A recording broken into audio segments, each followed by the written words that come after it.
You see, the problem with this customer is he provides a confectionery store and you basically spend the day eating crap. So my beautiful trim figure, if I stay working here much longer, is going to quickly disappear. But welcome back, everybody. Now, kitchen's all gone in. Well, of sorts anyway. I haven't screwed those sockets back yet because these are all the samples for the worktop and I believe the splashback as well. But the splashback's actually coming up, I think, just above this what do you call this thing? This switch thing, that's it. So this splashback's coming up. And yeah, these are all the, fuck, I'm not, get my words right. These are all the splashback and the kitchen worktop samples. That's the word I was looking for. And how many different samples you can have if you want white. I mean, I can't even, I mean, those two to me look, they don't look any different. I can't see the difference. But anyway, sockets are all going on. I'm putting those on now. So I've actually done all of those ones down there. I'm just going to do that one there and then we'll be back in a sec. Going on the, we're just continuing with the theme of doing it with Tom, which seems to go down very well. So we'll do it again. Fitting a double socket, doing it with Tom style.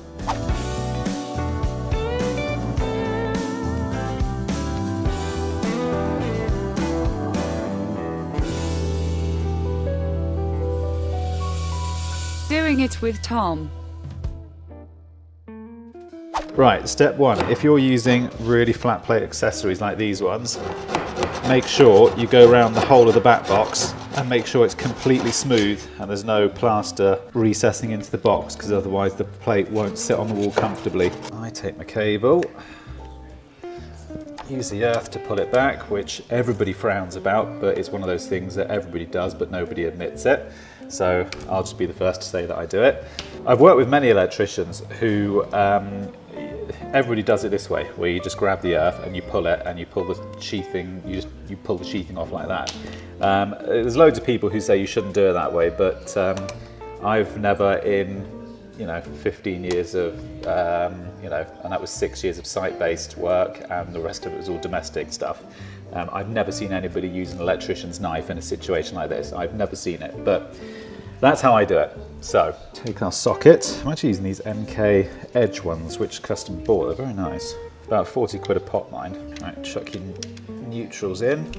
There are some people who fold over the ends. If I'm putting two in a terminal, I won't bother folding them. My other pair of snips has got the little folding tool, which you basically just snip it, and it's got a little folding crimp. So it just folds it over and you can push it in the terminal. If you've only got one wire, it makes sense, but if you've got two wires, I personally don't see the point of doing it because two wires sits in a terminal quite comfortably like that. I don't see the need to fold over personally. Grab our earth. I've got a fresh hank of sleeving as well. Pop your sleeving on. Everyone has a different way of doing this. I find that you put your cables in the terminal and I hold them in. Everyone has a different way of doing this. This is the way that I do it. Just hold them in and just tighten it up as you, and just give them all a little tug just to make sure they're all in. I leave quite a lot of slack on sockets, especially if you've got deep back boxes like this. You've got a nice deep back box, it doesn't hurt. There's no point in cutting them really tight. Just leave the slack and push it in the box. Right, not strictly a requirement actually, but it is recommended you do it, but it's not actually strictly necessary as to earth the back box. There is an argument and it's one of those things that rumbles on. Some people say you should earth the back box. Actually, I don't think you need to. I'm doing it here because the customer specifically, I think he specifically wants it, but the screws for the socket actually earth the back box anyway. So it's kind of it's almost like an unnecessary step in my opinion, but I think the customer here wants it, so I'm doing it. So earth the back box at this moment if you so desire. And for that I'm just using a bit of 4mm single, which works perfectly. And that's what you get there, something like that. And then when you push the socket back in, the other reason I leave slack is because then you can bend it in. So if you put a little, I find you put a little less bend on it and you just gently push it in, something like that. Take your extension screws. If I look at any point like I need a shave and a haircut, you're absolutely right. It's because I do need a shave and a haircut. I've not had a lot of time to look after myself in the last few weeks. It's been a bit hectic.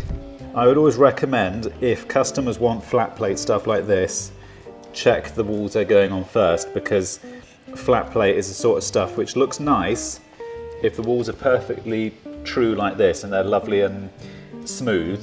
You can get away with flat plate, but if their walls are bowed like a banana, it looks hideous. I'd rather put white plastic on, or use the metal stuff, but use the raised edge, because it just hides imperfections in the wall. If you put a flat plate on and the wall's bowed like a banana, it looks proper tack. It's horrible. Last step, but very important, level it up. I did it once where I fitted a load of sockets. It was actually in a garden office. And this was back in my sort of younger years, just as I'd qualified, and I wasn't too concerned about aesthetics. It was more about just getting the job done and getting paid, you know. I finished the job, and the customer went in while I was there packing up, and he proceeded to take a spirit level and do that on all of my sockets, and some of them, I mean, they were like that, you know. That was embarrassing, and after that I always use a spirit level. And if you want to be really anal, have all the screws point the same way up. Done. Next one. We interrupt this programming for some great news. ITS are having some Black Friday deals. Here are some of the offers they have. All right, as you know, it is Black Friday. Assuming you're watching it today. If you're not, hit subscribe. However, ITS have dragged me here. They haven't dragged me here.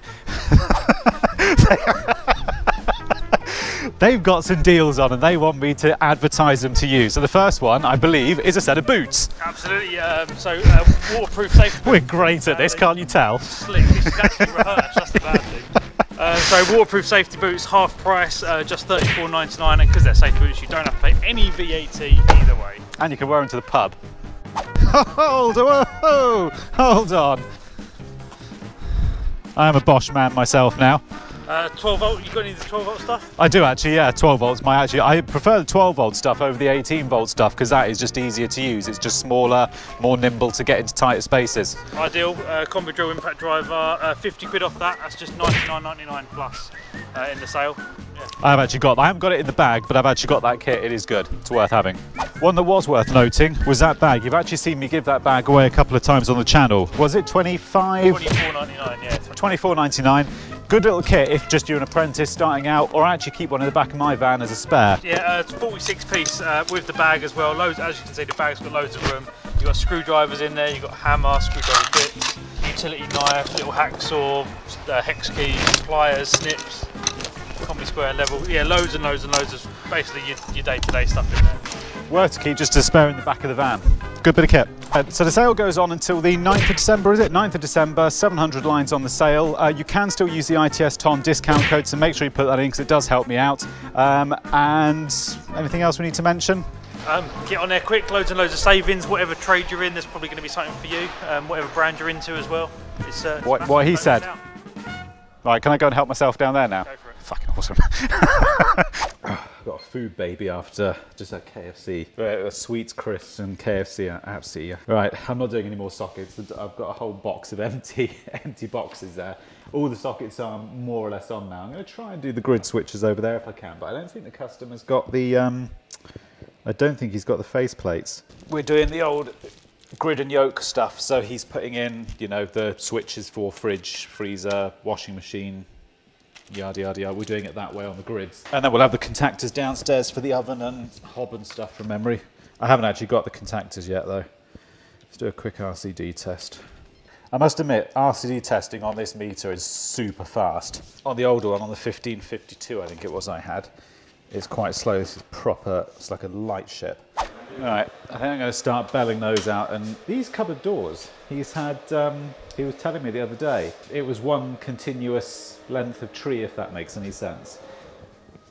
All the marks in it all follow, it's one continuous tree, if that makes sense. There's no other way of describing it, and they cut it into each individual, you know, so the lines are continuous and they follow. I mean, it looks beautiful. Same as this one here, all of them, they all follow. It's lovely, but I dread to think how much that was. But it's nice though. It might make a bit more sense now. This was the 10mm for the hob, which there's a 1mm over there, I think it is, which goes downstairs to a contactor, because on these grid switches, you can't get a 40 amp switch on one of these grids, or certainly not that I'm aware of. So like when the grid sits in there, you can't get a 40 amp switch which sits in.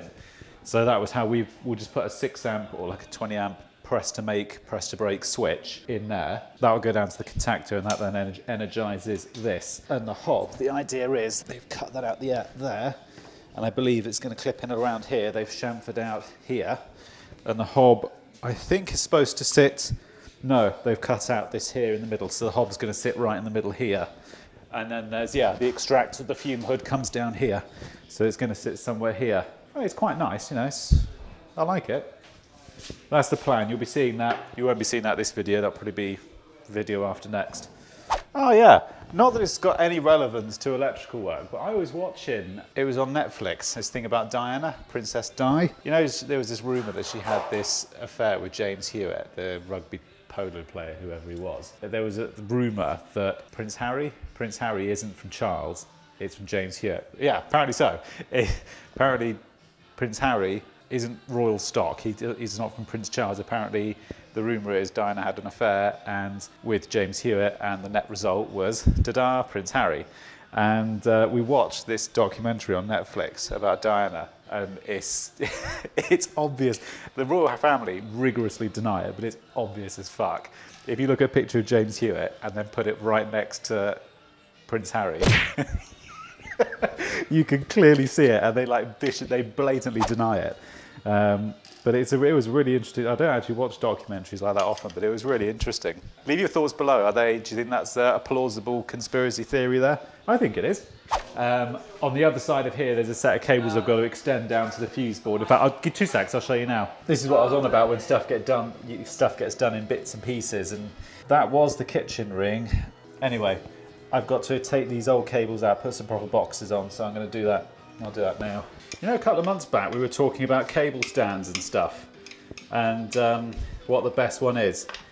And I did buy one, that, you know, the yellow swivel one that I've got, which is fine, and it does work well. But I bought this one, and if you just use it just for one drum of cable, it's fucking brilliant. It's a good little bit of kit. That just sits there, you just take that off, it goes on there, and that's basically it. Just for one, you know, just for one drum. I think it was from, yeah, Super Rod. For one drum, it's all right, like, you know. During the winter, always keep a roll of tape in your pocket.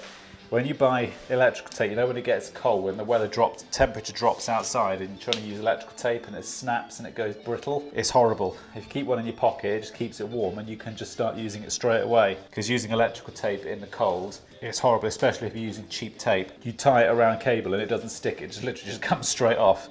So always keep one in your pocket. So the plan of attack is, I'm gonna try. These are really tight, these cables going through this hole, I don't know why. I didn't actually pull any cables through this hole. This is all the last lot who are here. All right, I'm just gonna see, I've just tied that onto the old cable that was there. I'm just curious to see if we might be able to pull that through, I don't know. When you're pulling wires through holes like this, especially where they're quite compressed, exactly in this sort of scenario, do it slowly. Don't pull on it, you know, full on Gangan style. You've got to be, because otherwise you'll just burn the other cables and you'll end up getting into a world of pain you don't want to be in. So always do it gently. Imagine it's a woman, do it gently. Sod this for a game of soldiers, I'm packing up. 20 minutes later. Right, it is 5:30. I'm going home. Thank you for watching. Links to Patreon, watching another video, subscribe, that'll all be coming up now. Thank you very much for watching. I do appreciate it. I'll see you in a week's time. Bye for now.